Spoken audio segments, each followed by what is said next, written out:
하나님께 제대로 준비된 그런 제사를 드렸어야 함에도 불구하고 이 가인은 제대로 준비되지 못한 그런 예물을 하나님 앞에 드렸습니다. 당연히 하나님께서는 이 가인의 예물을 받지 않았습니다. 하나님께서 그의 예물을 받지 않았다면 응당 왜 하나님께서 예물을 받지 않으셨을까? 왜 하나님께서 나의 제사는 받지 않고 내 동생의 제사는 받으시는가? 도대체 차이가 뭔가? 내가 뭘 잘못했는가? 사람은 생각해야 되고 고민해야 되고 깨달아야 합니다. 그런데 가인은 하나님께서 그의 제사를 받지 않은 것 때문에 화가 났습니다. 그리고 애꿎은 아무런 잘못이 없는 자기 동생을 돌로 쳐서 죽여버립니다. 하나님께서 내 동생이 어디 있느냐 이렇게 묻자 내가 내 동생을 지키는 사람입니까? 도리어 화를 냅니다.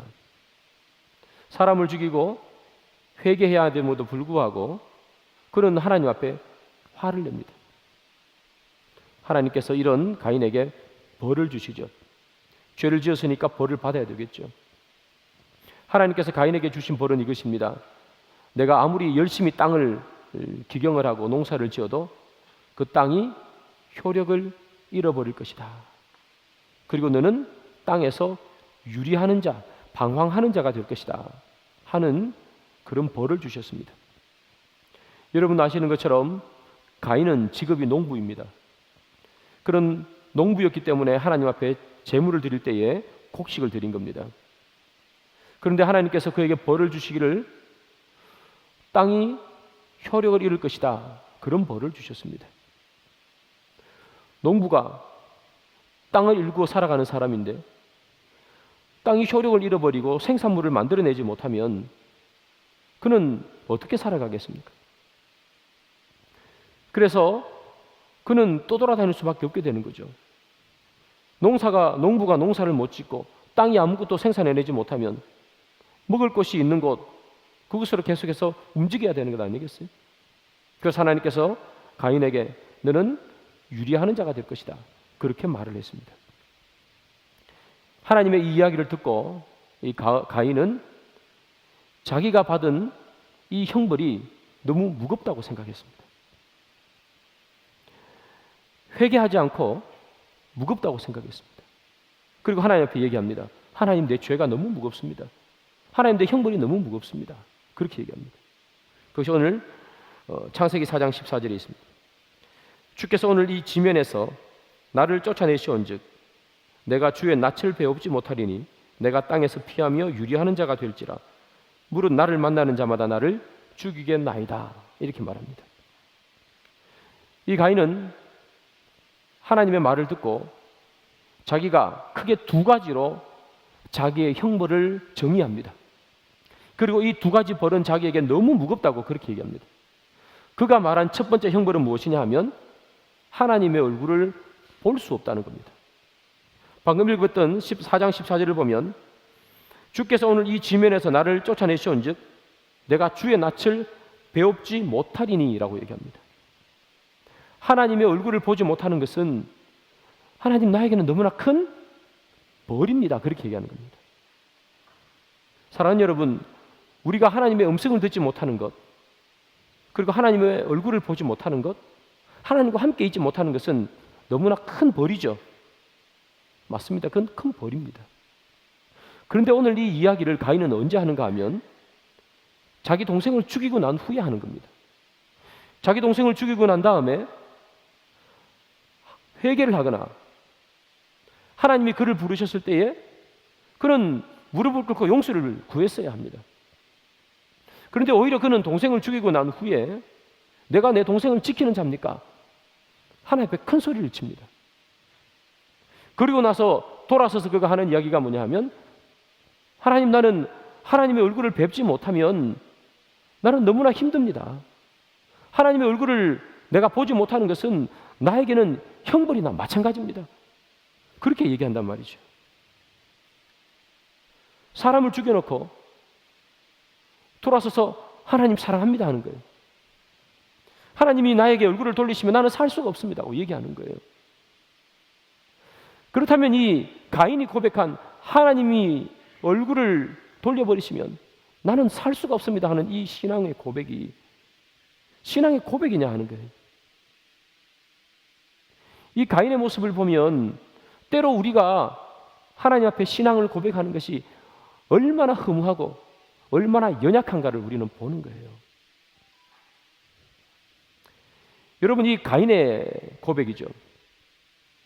하나님 얼굴을 뵙지 못하면 나는 너무나 힘듭니다. 여러분, 이 고백만 딱 떼놓고 보면 가인이 했다고 생각하지 않고 이 문장만 보면 얼마나 훌륭한 하나님에 대한 사랑의 고백이에요. 얼굴을 못 보면 죽을 것 같습니다. 여러분, 연애해 보시면 알겠지만 사랑하는 사람이 생기면 얼굴이 보고 싶죠. 계속 보고 싶습니다.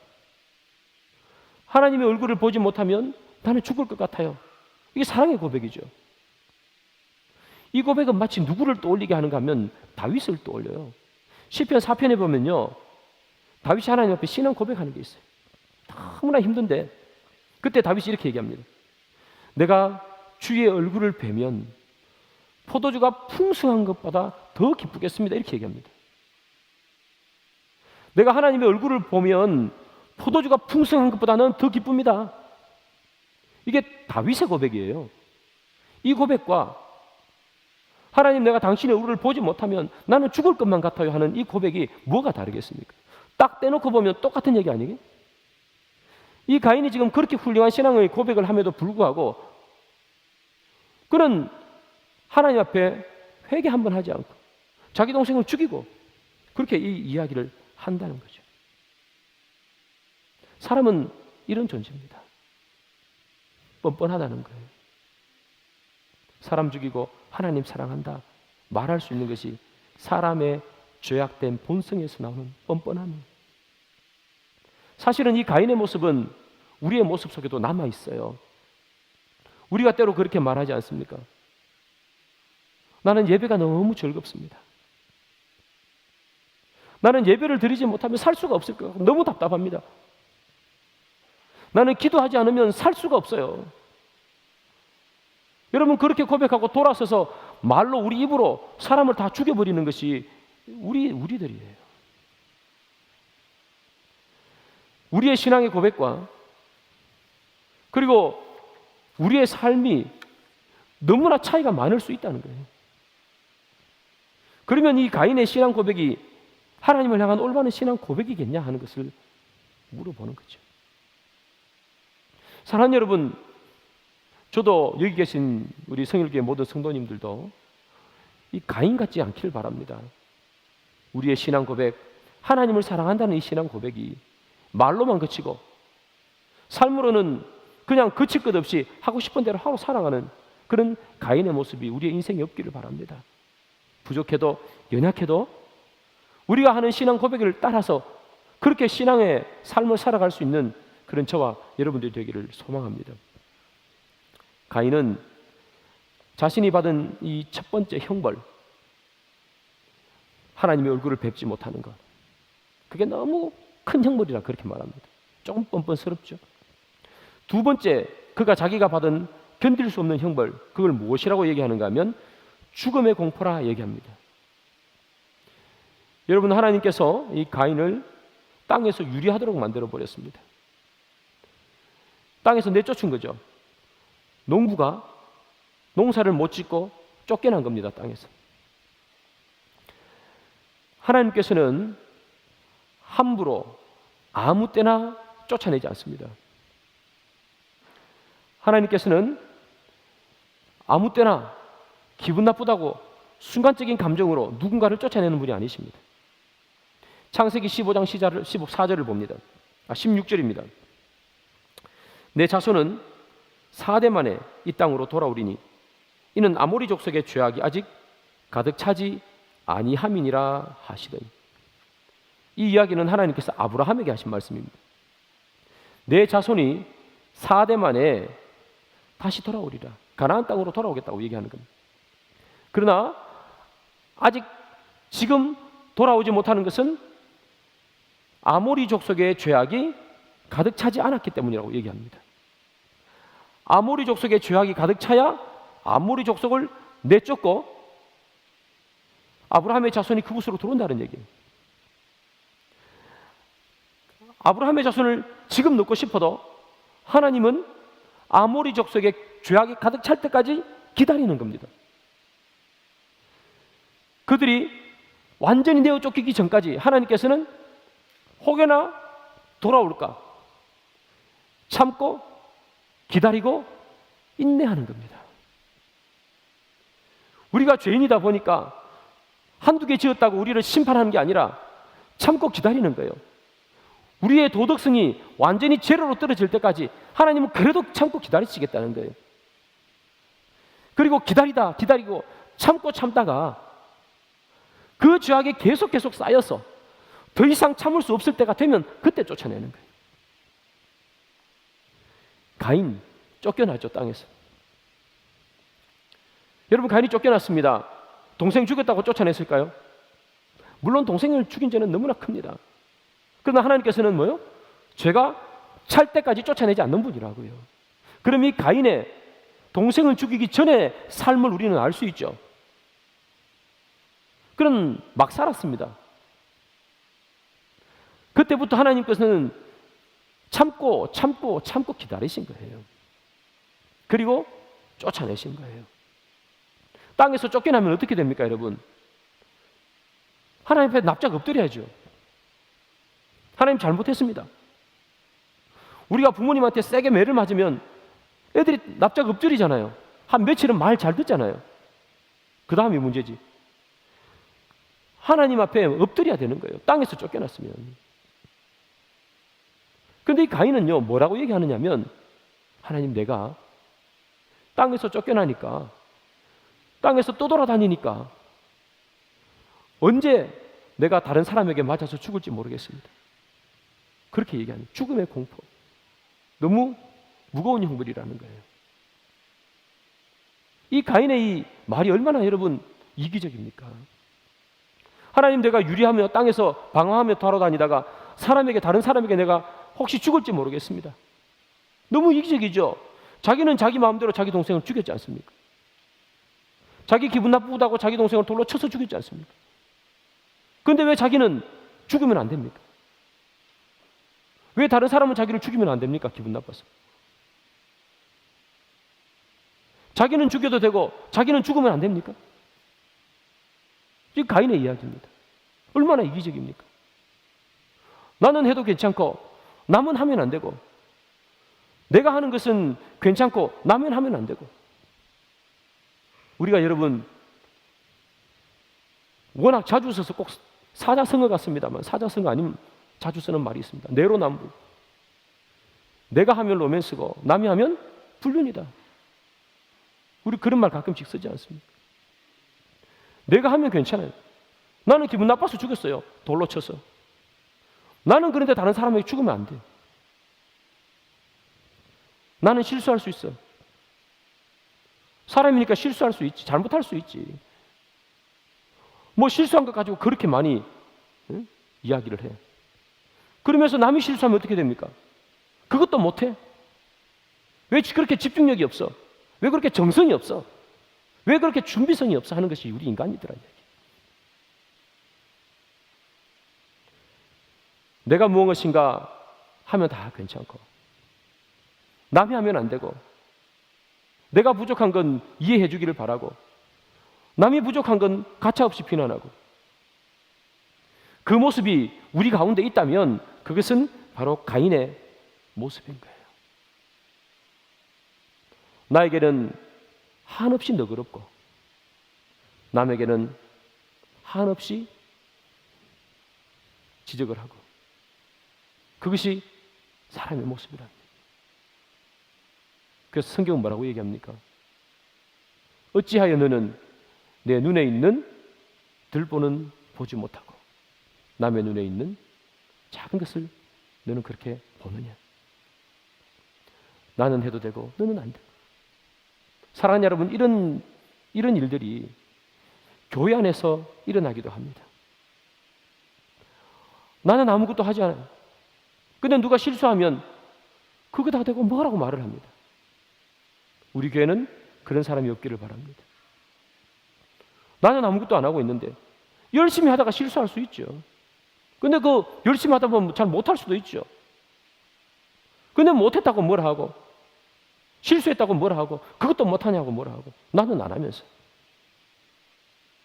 우리 교회는 그런 일들이 없기를 바랍니다. 늘 우리는 뭘 해야 됩니까? 내가 실수할 수 있으니까 남도 실수할 수 있는 거예요. 내가 실수해서 용서받기를 원하니까 남이 실수해도 우리는 뭐 하는 거예요? 용서해 줄 수 있어야 되는 거예요. 그게 교회의 모습입니다.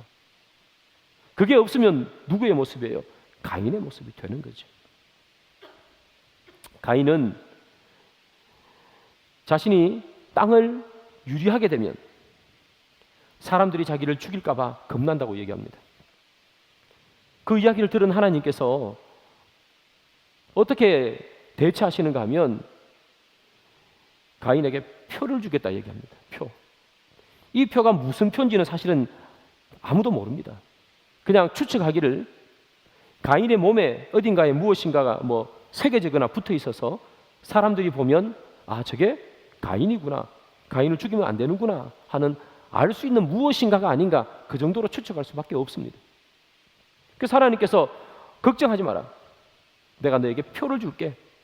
그리고 사람들이 그 표를 보면 너를 죽이지 않을 거야. 혹시 너에게 해코지를 하는 사람이 있으면 벌을 7배나 줄 거야, 이렇게 얘기했습니다. 여러분, 본인은, 이 가인은 사람을 죽였잖아요. 자기 동생을 죽였어요. 그리고 하나님 앞에 막 대들었어요. 그런데 회개 한 번은 하지 않고 내가 죽을까 두렵습니다, 이렇게 얘기했는데 하나님께서 그 죽음을 보호해 주셨어요. 그러면 또 뭐라고 해야 됩니까, 여러분? 하나님 감사합니다. 하나님 참 사랑이 크신 하나님이시군요. 하나님 앞에 감사해야죠. 그리고 그런 자기를 보호해 주시는 하나님께 자기의 잘못을 회개했어야죠. 그럼 가인은 회개했을까요? 오늘 본문이죠. 4장 16절. 가인이 여호와 앞을 떠나서 에덴 동쪽 놋 땅에 거주하더니, 하나님께서 그를 보호해 줬는데 그는 하나님을 떠나버렸습니다. 살인자를 보호해 줬는데 그가 막 얘기했잖아요. 나 죽을까 봐 두렵습니다. 하나님께서 걱정 마, 안 죽게 해줄게. 안 죽게 해주는 표를 딱 받고 그는 뭐 합니까? 하나님을 떠나버렸습니다. 뭐 이런 인간이 다 있는지 모르겠습니다. 가인은요, 하나님 떠났어요. 떠나서 간 곳이 언제 왔어요? 기껏해야 그가 떠나서 어디로 가느냐? 에덴 동쪽 놋 땅에 거주하더니, 이렇게 기록합니다. 놋이라는 땅으로 기껏 갔는데 그 땅이 놋입니다. 놋. 여러분, 놋 땅이라 할 때 이 놋의 뜻이 뭐냐? 놋은 떠돌다, 탄식하다 하는 뜻입니다. 하나님을 떠나서 멀리 갔습니다. 하나님 안 보이는 곳으로, 내 마음대로 살 수 있는 곳으로, 간섭 없는 곳으로, 사람을 죽여도 아무도 뭐라 하지 않는 곳으로 떠났어요. 떠났는데 그곳이 어디라고요? 떠도는 곳, 탄식하는 곳. 그가 떠나봤자 떠도는 인생입니다. 하나님께서 뭐라 그러셨습니까? 내가 유리하는 자가 될 것이다. 그 말 듣기 싫어서 떠났는데 고작 떠난 곳이 어디예요? 유리하는 곳으로 떠났다고요. 떠도는 곳으로 떠났다고요. 여러분, 하나님을 떠난 인생은 떠돌 수밖에 없습니다. 하나님을 떠난 인생은 탄식할 수밖에 없습니다. 왜 세상 사람들이 떠돌고 탄식하고 방황합니까? 왜 이곳저곳 기웃거립니까? 왜 그들이 이것에도 만족하지 못하고 저것에도 만족하지 못하는 삶을 살아갑니까? 왜 많이 가진 사람이 인생이 허무하다 그럽니까? 그들은 길을 잃어버렸습니다. 어디로 가야 되는지 모릅니다. 기껏 가는 것이 놋 땅입니다. 방황하는 땅이에요. 세상 사람들이 간 곳은 다 방황하는 땅입니다. 방황하는 땅은 끝이 어딘지 모릅니다. 계속해서 방황합니다. 계속해서 돌아다닙니다. 왜 돌아다니고 왜 방황합니까? 끝이 없기 때문입니다. 이 세상 사람들은 끝이 없는 곳을 돌아다닙니다. 마치 미로처럼. 이만큼 모았습니다. 이만큼 모으면 끝인 줄 알고 이만큼 모았습니다. 모아보니 만족하지 않습니다. 그래서 이만큼 더 모읍니다. 이만큼 모으면 만족할 줄 알았는데 이만큼 모아도 만족함이 없습니다. 또 더 모아야 됩니다. 그래서 세상 사람들은 계속해서, 하나님을 알지 못하는 사람들은 계속해서 끝이 없는 길을 가는 거예요. 어디가 끝인지 모르기 때문에, 길이 무엇인지 모르기 때문에, 어디가 길인지 모르기 때문에 그들은 늘 이곳으로 갔다가 저곳으로 갔다가 하는 겁니다. 권력을 탐해보기도 하고, 돈을 탐해보기도 하고, 쾌락을 탐해보기도 하고, 그러다가 이 모든 것이 다 만족함이 없자 이제는 나는 산속에 들어가야 되겠다. 그 속에서 명상하기도 하고. 그들이 가는 인생은요, 하나님을 떠난 인생은 뭐밖에 없어요? 노땅인 거예요. 허무한 인생입니다. 계속해서 떠돌아가는 인생입니다. 그들은 길을 모릅니다. 우리가 가야 하는 것은요, 노땅이 아니에요. 우리는 어디로 가야 되느냐? 예수님께서 이렇게 말씀하셨어요. 내가 길이요, 내가 진리요, 내가 생명이라. 우리가 가야 하는 길은 노스에 있는 그 땅의 그 길로 가는 것이 아니라 예수께로 가야죠. 주님께로 가야죠. 하나님께로 갈 때 우리는 길의 목적을 알게 되는 거예요. 주님께로 갈 때 길이 있다는 것을 알게 되는 거예요. 그리고 목적이 있는 것을 알게 되는 거예요. 종착점을 알게 되는 거예요. 그러나 하나님께로 가지 않으면 늘 방황하는 삶입니다. 만족함이 없는 삶입니다. 방황하는데 무슨 만족함이 있겠습니까? 아무리 가진들 그게 무슨 만족이 있겠습니까? 늘 방황하는데, 늘 또 돌아다니는데. 사랑하는 여러분, 주님께서 나는 길이요 나는 진리라 말했습니다. 여러분들이 가는 그 길이 놋길이 아니기를 소망합니다. 방황하는 길, 그래서 결국은 탄식할 수밖에 없는 길, 세상 사람들이 아무리 모아도 허무하다고 얘기하는 그 길로 여러분들 가시는 것이 아니라 정말 인생의 목적이 있는 길, 삶의 목적이 있는 길, 그 예수의 길로 그렇게 걸어가시는 여러분들이 되기를 소망합니다. 가인은 기껏해야 놋 땅에 갔습니다. 놋 땅에 가서 아이를 낳았습니다. 아들을 낳았는데 그 아이를 이름을 에녹 이렇게 지었습니다. 그리고 난 후에 거기서 성을 쌓았습니다. 하나님께서 너는 땅에서 유리하는 자가 될 것이라 그렇게 벌을 주었습니다. 그런데 가인은 성을 쌓아버렸습니다. 성을 쌓는다는 것은 나는 이제 그 안에서 살 거야 하는 것입니다. 나는 더 이상 떠돌아다니는 인생을 살지 않을 거야 하는 것입니다. 하나님께서 그 주신 그 벌, 나는 더 이상 그 벌을 받고 싶지 않아. 너무 불안해. 내가 떠돌아다니면 누가 나를 죽일까 봐 나는 겁나서 못 떠나다니겠어. 하나님께서 표를 주셨음에도 불구하고 그는 안전하기 위해서, 불편함을 느끼지 않기 위해서 성을 쌓아버렸습니다. 사랑하는 여러분, 성을 쌓으면 뭐 하겠습니까? 놋 땅에 성 쌓았는데요, 떠도는 곳에서 성 쌓았는데 안 떠돌 게 있겠습니까? 그 성을 쌓았습니다. 그리고 성에다가 이름을 붙여요. 그 성의 이름은 무엇이냐 하면 자기 아들 에녹의 이름을 따서 에녹성 이렇게 이름을 지었습니다. 에녹성. 여러분, 에녹 뜻이 뭐냐 하면 시작한다 하는 뜻입니다. 시작하다. 가인은 성을 쌓고 난 후에 내 인생 새롭게 시작한다 그렇게 말한 겁니다. 내 인생 이제 새롭게 시작한다. 이전까지 내가 하나님 그늘 아래 있었어. 좋건 싫건, 그가 하나님 말씀을 잘 따랐건 잘 따르지 않았건, 그는 이전까지는 하나님의 그늘 아래 있었습니다. 그러나 하나님을 떠나버렸습니다. 그리고 그는 놋 땅에 에녹 성을 짓고 난 후에 이제부터 시작이야. 내 인생 새롭게 시작하는 거야. 그렇게 얘기했다는 거예요. 하나님을 떠난 인생, 내 인생 이제부터 시작이야. 그게 에녹 성이 주는 의미입니다. 그런 하나님을 떠나서 진정한 자유를 찾고 있습니다. 하나님의 간섭과 하나님의 터치가 없는 곳, 내 마음대로 할 수 있는 곳, 내 인생 내 마음대로 움직여질 수 있는 곳, 내가 하고 싶은 대로 무엇이든지 할 수 있는 곳, 에녹성. 그 안에서는 그 누구도 가인에게 아무 말도 하지 못합니다. 가인은 그곳에서 대장입니다. 자기 마음대로 할 수 있습니다. 나는 이제 더 이상 하나님의 간섭을 받지 않아. 나는 자유야. 사랑하는 여러분, 사람이 하나님을 떠나면 진정한 자유를 찾을 수 있을 것 같습니까? 사람이 하나님의 간섭을 떠나면, 사람이 하나님의 눈을 떠나면, 사람이 하나님의 통치를 떠나면 우리는 진정한 자유를 누릴 수 있을까요? 어떤 사람은 하나님을 떠나면 진정한 자유를 누릴 수 있다고 생각합니다. 잘못했을 때 마음에 양심을 끓일 필요도 없고, 주일날 이렇게 교회 꼬박꼬박 안 나와도 되고, 귀찮게 교회에서 전화 와가지고 뭐 하라 소리 안 들어도 되고. 그러나 여러분, 하나님을 떠나면 내 마음대로 살 수 있어서 자유가 아닙니다.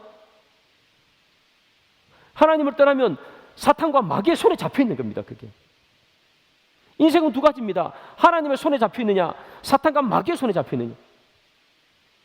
사람들은 늘 착각합니다. 사탄과 마귀의 손에 잡혀 있는 것을 자유라고 생각합니다. 내 마음대로 할 수 있는 것, 내 인생 내 마음대로 하는 것, 하고 싶은 대로 하고 먹고 싶은 대로 먹고, 남에게 큰 피해만 주지 않으면 내 인생 내 마음대로 하겠다. 사탄과 마귀의 손에 잡혀 있는 거예요. 아무런 끓일 게 없다는 거죠. 그칠 것이 없어요. 내 인생인데 왜 내 마음대로 하지 못하느냐. 하나님을 떠나고 싶다. 내 마음대로 하고 싶다. 그 말은 곧 사탄과 마귀의 손에 잡혀 있겠다는 거예요. 사랑하는 여러분, 내 마음대로 살지 못하다가 내 마음대로 살면 그것이 새로운 삶입니까? 지금 가인이 말하는 거잖아요. 난 이제 새롭게 시작한다. 사랑하는 여러분, 내 마음대로 못 살다가 내 마음대로 살면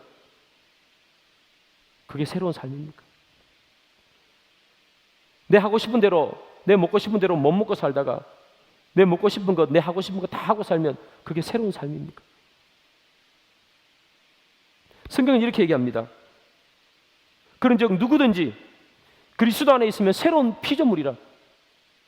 이전 것은 지나갔으니 보라 새 것이 되었다. 새로운 삶은 그리스도 안에서 시작되는 것입니다. 내 마음대로 산다고 해서 새로운 인생 되는 거 아닙니다. 못 먹고 살다가 마음껏 먹고 사는 인생 되었다고 새로운 인생 시작된 거 아닙니다. 내 몸이 많이 아팠는데 나았다고 해서 새로운 인생 시작된 게 아닙니다, 여러분. 노 땅에 있는 이상은 늘 탄식하는 인생, 늘 떠도는 인생이에요. 새로운 인생이 아닙니다. 새로운 인생은 새로운 길로 들었을 때 새로운 인생이 되는 거예요. 노스로 향해 걸어가다가 길이요 진리요 생명이신 예수님께로 돌아오는 인생이 새로운 인생, 새 생명인 거예요. 우리는 착각하면 안 됩니다. 내 마음대로 사는 것이 새로운 인생이 아닙니다. 잘 살아가는 게, 못 살다가 잘 사는 게 새로운 인생 아닙니다, 여러분. 새로운 인생은 하나님을 알고 사는 것이 새로운 인생입니다. 천국을 모르다가 천국을 아는 인생이 새로운 인생이에요. 이 땅에서 주는 물 먹다가 영원히 목마르지 않는 생수를 먹는 게 그게 새로운 인생이에요. 그냥 물 먹다가 육각수 물 먹는 게 새로운 인생이 아니란 말입니다. 질이 다른 물, 영원히 목마르지 않는 물, 그 물 먹는 게 새로운 인생이죠. 사랑하는 여러분, 하나님은 이런 말씀을 하십니다. 진리가 너희를 자유케 하리라. 가인이 하나님을 떠났어. 이제 자유다. 내 인생 새롭게 시작한다. 에녹성을 짓지 않았습니까? 진짜 자유입니까? 자기 마음대로 사는 게 자유입니까? 자유는 진리가 우리를 자유케 하는 거예요. 진리가. 그럼 진리가 뭡니까, 여러분? 예수님께서 말씀하시잖아요. 나는 길이요 진리요 생명이라. 진리는 예수님이에요. 예수님을 아는 사람 삶이 진리를 향해서 걸어가는 삶이에요. 진리는 노 땅에 있지 않습니다. 노 땅은 진리가 없습니다. 방황하는 것이잖아요. 무엇인가를 찾아 방황하는 것이잖아요. 그런데 늘 방황하고 늘 돌아만 다녀야 되지 않습니까? 왜? 그게 진리가 없으니까.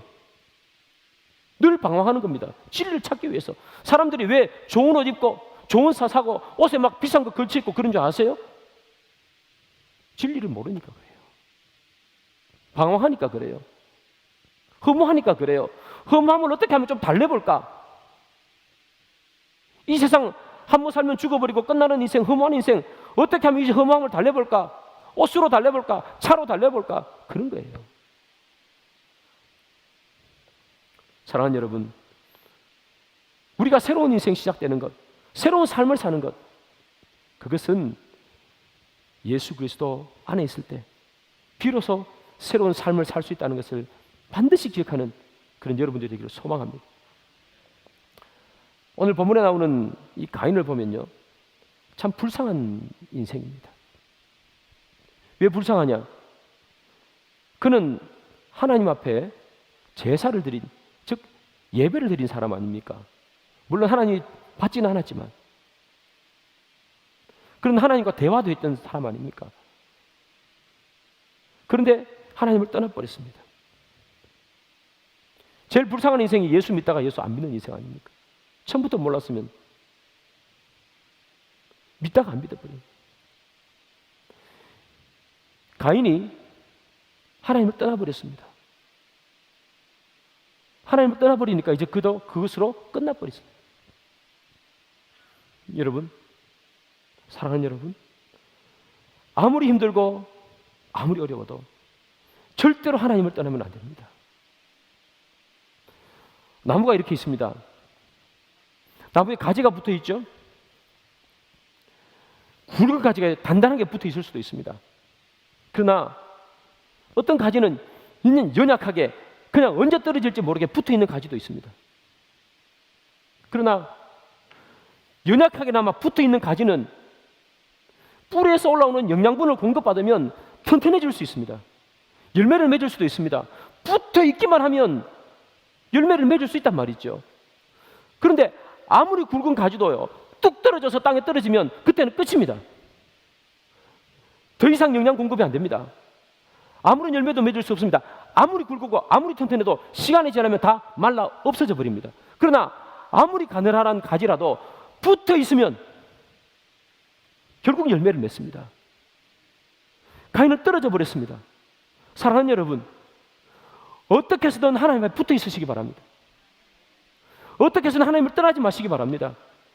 내가 내 인생을 바라봐도 참 한심할 때가 있잖아요.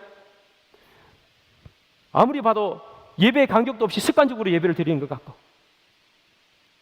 기도를 해도 뭐 잘 제대로 하는 것 같지도 않고, 밥 먹을 때 살짝 하루에 3번 한 10초 정도 하는 것 같고. 사랑하는 여러분, 그럼에도 불구하고 습관적으로 예배를 드리더라도 예배에 오셔야 됩니다. 그게 붙어 있는 거예요. 습관적으로 기도하더라도 기도하셔야 됩니다. 그게 붙어 있는 거예요. 그게 습관적으로 예배를 드리는 게 잘했다는 얘기가 아닙니다. 떨어져 나가면 끝이기 때문입니다. 내가 내 모습이 답답해도, 내가 내 신앙이 아무리 봐도 이렇게 엉망인 것 같아도, 여기에 와가지고 자고 가더라도, 예배 때 앉아가지고 오만 잡생각 다 하고 그렇게 가시더라도 와야 됩니다. 붙어 있는 것과 떨어지는 것은 너무나 큰 차이가 있습니다. 떨어지면 끝입니다. 그러나 아무리 가느다랗게 하더라도 붙어 있으면 은혜가 공급되는 줄 믿습니다. 사랑하는 여러분, 여러분들의 인생에 어떠한 어려움이 있습니까? 아픔이 있습니까?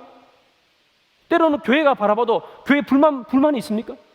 저를 보니까 저 목사 보기 싫습니까? 그럼에도 불구하고 사랑하는 여러분, 붙어 있어야 됩니다.